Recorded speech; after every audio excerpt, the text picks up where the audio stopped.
প্রতিবাদ করছি এর অনেক যৌক্তিকতা রয়েছে। আজকে আমরা দেখতে পাচ্ছি প্রায় 450 আইনজীবী ভাইয়েরা আবেদন করেছে, কিন্তু সেখানে 54 জনকে বাছাই করে তাদেরকে ডাকা হয়েছে। বাকিদের অন্যায়, বাকিদের কি অপরাধ? তাদের প্রত্যেকের অ্যাপ্লিকেশন করার যোগ্যতা ছিল এবং সেই অনুসারে তারা অ্যাপ্লিকেশন করেছে, কিন্তু তাদেরকে ভাইভাবে ডাকা হয়নি। আজকে এই সুপ্রিম কোর্ট প্রিমিসিসে আজকে যে জাজেস নিয়োগের অর্ডিন্যান্সের যে আজকে আইনটা করা হয়েছে, এই সব বৈষম্য এবং কালো আইনকে বাতিলের জন্য আজকে সারা বাংলাদেশের আইনজীবী তথা আজকে সুপ্রিম কোর্টের আইনজীবীরা আজকে একত্রিত হয়েছে। আজকের এই অনুষ্ঠান আমি এখন আনুষ্ঠানিকভাবে আমরা শুরু করতে যাচ্ছি। আজকের অনুষ্ঠানে ইতিমধ্যে আমাদের মধ্যে উপস্থিত হয়েছেন বাংলাদেশ জাতীয়তাবাদী আইনজীবী ফোরাম সুপ্রিম কোর্ট ইউনিটের সম্মানিত আহ্বায়ক জনাব ব্যারিস্টার এম বদরুদ্দোল্লা বাদল। ইতিমধ্যে আমাদের মাঝে উপস্থিত হয়েছেন বাংলাদেশ জাতীয়তাবাদী আইনজীবী ফোরাম কেন্দ্রীয় কমিটির অন্যতম যুগ্ম মহাসচিব অ্যাডভোকেট মোহাম্মদ আলী, যুগ্ম মহাসচিব অ্যাডভোকেট আব্দুল্লাহ মাহবুব, যুগ্ম মহাসচিব অ্যাডভোকেট মোহাম্মদ কামাল হোসেন।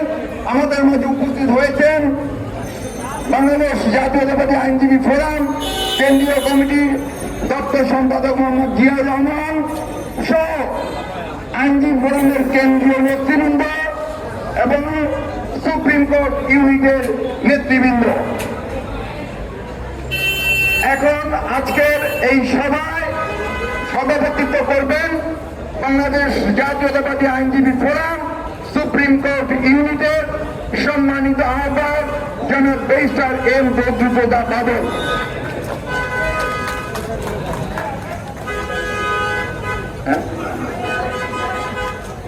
এখন আজকে যারা বক্তব্য রাখবেন সবাইকে অনুরোধ করব 1 মিনিটের মধ্যে শেষ করবেন, একেবারে সংক্ষিপ্ত বক্তব্য হবে। এখন আপনাদের সামনে বক্তব্য নিয়ে আসছেন বাংলাদেশ জাতীয়তাবাদী আইনজীবী ফোরাম সুপ্রিম কোর্ট ইউনিটের সম্মানিত সদস্য জনাব অ্যাডভোকেট খলিলুল্লাহ কাসেম।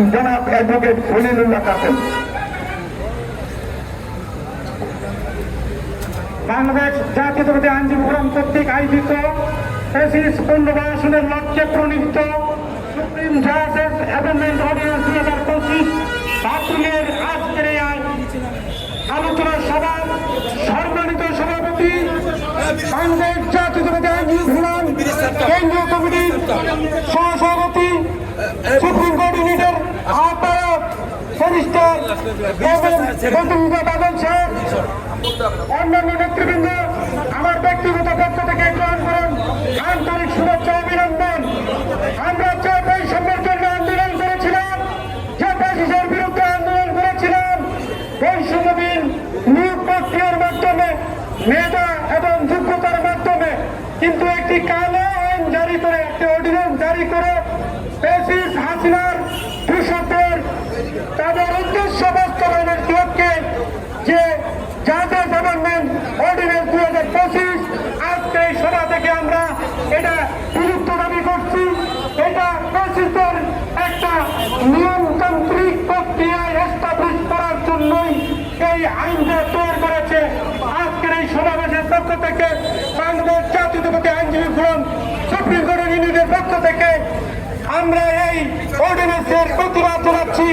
অতি দ্রুত এই অর্ডিন্যান্স বাতিল করে, এই সাক্ষাৎকার বাতিল করে, নতুন ভাবে সাক্ষাৎকার প্রদান করে এবং নতুন ভাবে যে আমাদের বিচারক নিয়োগ, যে সাংবিধানিক পোস্ট সাংবিধানিকভাবে নিয়োগ করতে হবে এই আশা ব্যক্ত করে এবং আমাদের নেতৃবৃন্দরা পরবর্তী যে কর্মসূচির আহ্বান করবে সেই আহ্বান আমরা ঐক্যবদ্ধভাবে অংশগ্রহণ করে এবং বাস্তবায়ন করব। যেভাবে হাসিনাকে আমরা এই দেশ থেকে পদত্যাগ করতে বাধ্য করেছি, তেমনভাবে এই অর্ডিন্যান্সও বাতিল হবে এই আশা ব্যক্ত করে আমি আমার বক্তব্য শেষ করে মালাবে। এখন আপনাদের সামনে সংক্ষিপ্ত বক্তব্য নিয়ে আসবে ফোরাম সুপ্রিম কোর্ট ইউনিটের সিনিয়র সদস্য জনাব অ্যাডভোকেট জামিল আক্তার এলহাই, জনাব অ্যাডভোকেট জামিল আক্তার এলহাই।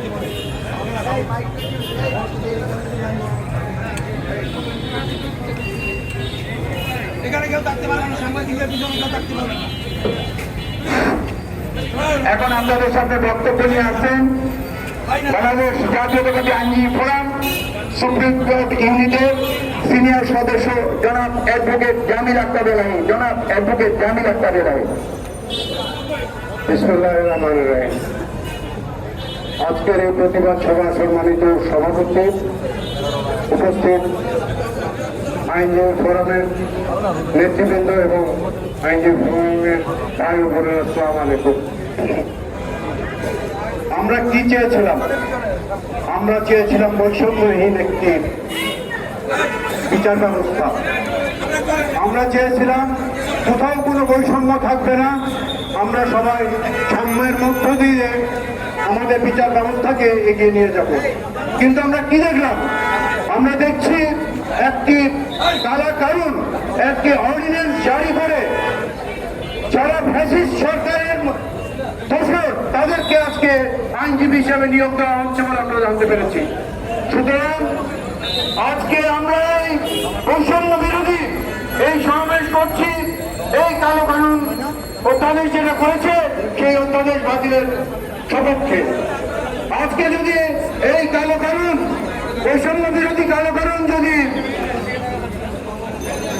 বাতিল করে না হয়, তাহলে আমরা আমাদের নেতৃবৃন্দের কাছে স্বনির্ভর অনুরোধ জানাবো আর পরবর্তীতে যেন তুমুল একটি আন্দোলনের মধ্যে দিয়ে এই আমাদের যে বক্তব্য, আমাদের যে দাবি, এটা প্রতিষ্ঠিত করা হয়। এই বলে আমি আমার বক্তব্য শেষ করছি। আসসালামু আলাইকুম। বন্ধুগণ, ইতিমধ্যে আমাদের মাঝে উপস্থিত হয়েছেন বাংলাদেশ জাতীয়তাবাদী আইনজীবী ফোরাম কেন্দ্রীয় কমিটির সম্মানিত বিপ্লবী মহাসচিব জনাব ব্যারিস্টার কায়সার কামাল। জনাব ব্যারিস্টার কায়সার কামাল ইতিমধ্যে আমাদের মাঝে উপস্থিত হয়েছেন বাংলাদেশ জাতীয়তাবাদী আইনজীবী ফোরাম কেন্দ্রীয় কমিটির সম্মানিত সিনিয়র যুগ্ম মহাসচিব জনাব ব্যারিস্টার রুহুল কুদ্দুস কাজল। জনাব ব্যারিস্টার রুহুল কুদ্দুস কাজল ইতিমধ্যে আমাদের মাঝে উপস্থিত হয়েছেন বাংলাদেশ জাতীয়তাবাদী আইনজীবী ফোরাম কেন্দ্রীয় কমিটির সম্মানিত সাংগঠনিক সম্পাদক জনাব অ্যাডভোকেট গাজী কামরুল ইসলাম সজল। জনাব অ্যাডভোকেট গাজী কামরুল ইসলাম সজল ইতিমধ্যে আমাদের মাঝে উপস্থিত হয়েছেন প্রিয় বাংলাদেশ জাতীয়তাবাদী আইনজীবী ফোরাম কেন্দ্রীয় কমিটির নেতৃবৃন্দ এবং সুপ্রিম কোর্ট ইউনিটের নেতৃবৃন্দ।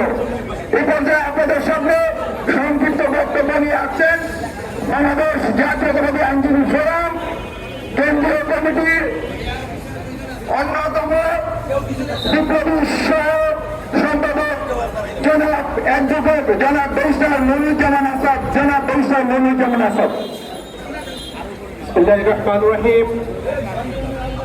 আজকের এই বিক্ষোভ সমাবেশের সম্মানিত সভাপতি, উপস্থিত বাংলাদেশ জাতীয়তাবাদী আইনজীবী ফোরাম কেন্দ্রীয় কমিটির বিপ্লবী ও সফল মহাসচিব জনাব ব্যারিস্টার কায়সার কামাল সহ কেন্দ্রীয় কমিটির নেতৃবৃন্দ ও সুপ্রিম কোর্ট ইউনিটের নেতৃবৃন্দ সহ সবাইকে আসসালামু আলাইকুম।